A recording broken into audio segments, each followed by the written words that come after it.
Les yeux rivés sur le budget, l'inquiétude est présente pour les SBL Lilo. Comme l'ensemble des associations bruxelloises, ils tirent la sonnette d'alarme. Ils ne savent pas s'ils obtiendront des subsides pour 2025. Comme on est en gouvernement d'affaires courantes, en tout cas sur la région bruxelloise, on n'a aucune certitude de reconduction de subventions, qui sont dites subventions facultatives, ce qui veut dire en fait renégocier chaque année pour une action qui n'est en aucun cas facultative, qui est essentielle. On a un nombre de personnes en situation de sans-abrisme qui augmente de 2000 personnes tous les 2 ans. Lilo est un lieu d'accueil pour sans-abri et c'est ce genre d'association qui est le plus à risque dans la situation actuelle. Cela concerne notamment les publics vulnérables, des jeunes vulnérables, des aînés vulnérables, tous les âges en fait.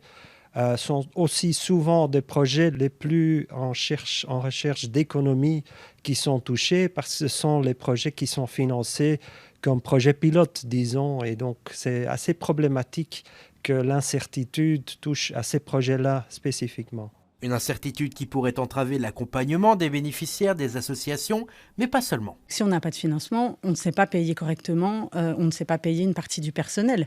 Alors, on fait aussi appel à des dons privés et il y a toute une équipe, celle qui est derrière moi aujourd'hui, qui travaille sur la mobilisation des fonds privés.